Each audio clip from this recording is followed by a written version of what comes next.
So we got our chain going, friends. I'm kind of stoked. I like new products. I've tried many products through the years through YouTube. I didn't expect it, but I guess that's just how YouTube rolls. And I started to learn that people started to reach out to me, and I got to try different products and this and that. And it's interesting. And you get to give your opinion on them.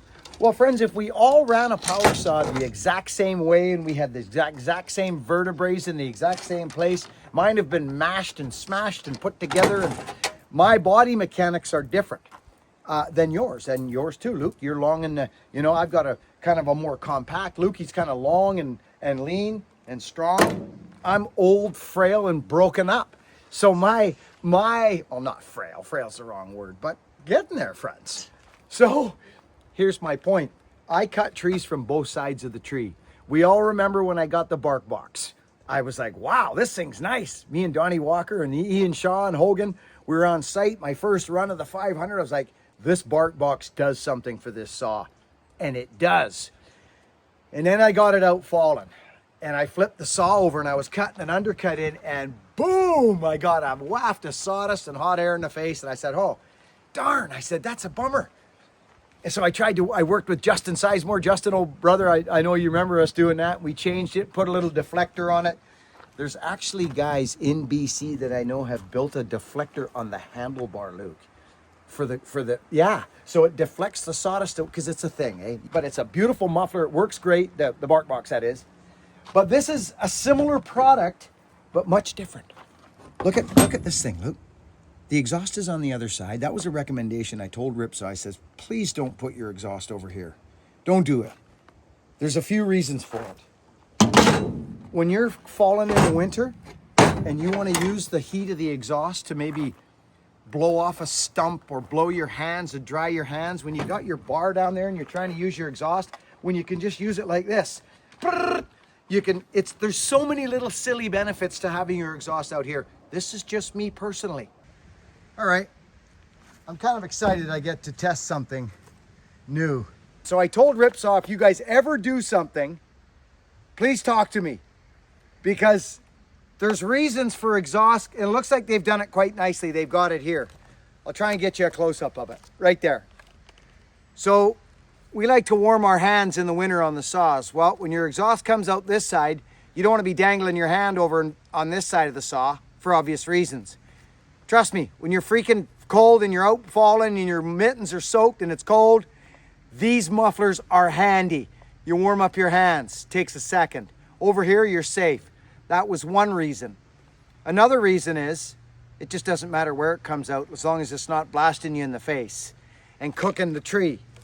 So I'm about to test this right now, and I'm actually excited. But you guys got to remember what I had on. I had a freaking pipe on this thing. Let's get this thing going.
I gotta be honest, you know, friends, they still did a good job with this saw.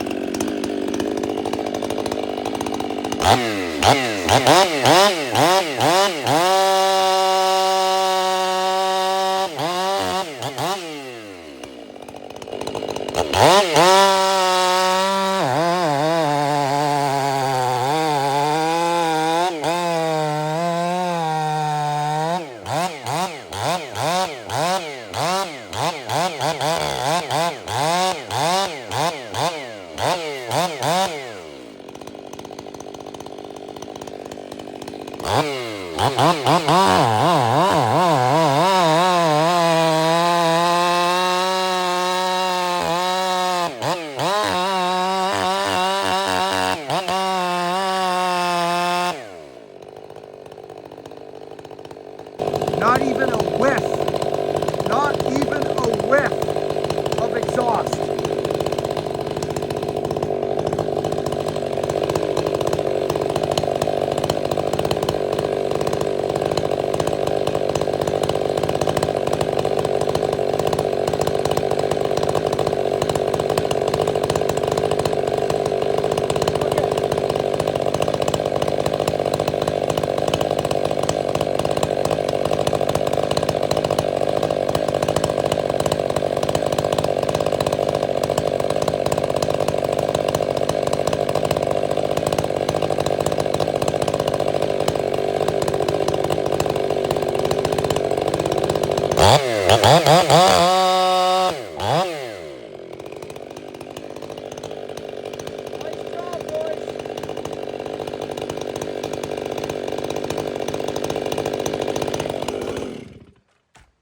Well, friends, that's exciting. These boys have been, they're the Ripsaw boys, boy. They're using that CNC machine of theirs for all kinds of neat things now. It's good to see. They've been going hard, those boys. They're catching up on their lead times. Remember when we went down with the 500i videos? And their lead times, after we did all that footage and went down and collabed with them, their lead times went way. So you folks supported Ripsaw. Thank you for that. Friends, I get excited about pipes. I always have.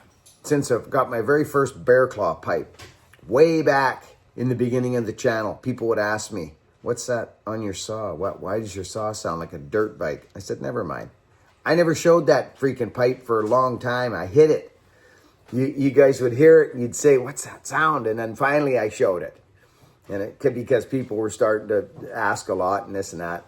So that was kind of an interesting time for the chainsaw and the power saw genre on YouTube. Everybody started thinking about pipes and getting pipes going, and they help. I mean, dirt bike pipes have been on chainsaws for years, you know, professional cutting, what do you call it, like the logger sports and that, the hot saws. But small confined pipes for work saws are relatively new. They're relatively new in the scheme of things. The Bark Box was a good unit, although people did, you know, I'm not going to beat up the Bark Box because the Bark Box was actually a good muffler. It was a good idea. It's just the design wasn't full spectrum. People got blown in the face with the hot air and when they flipped the saw over. I experienced that fairly quickly. I loved the Bark Box when I first ran it with the 500i. So anyways, this little muffler is for the guy that's looking for something that's not as loud and as obnoxious as a pipe. I don't mind noise, but this little unit is nice. It's put together well. It's an easy install, and it works. It works. So lots of people are looking for little bolt-ons for their saws that create a little bit of extra power and get that signature sound. So if that's you, give this a peek at. Give a look at it. I'll tell you, that exhaust shooting out that other way like that, For me, that's what I like. I like my exhaust going out that way, actually, not at the sawdust, because I flip my saw over a lot. So that's just me and a lot of fallers I know. So anyways, thanks for watching. Go give Ripsaw a call if you're looking for a 500 upgrade. Work hard, be honest, be kind, friends. We'll catch you on the next video.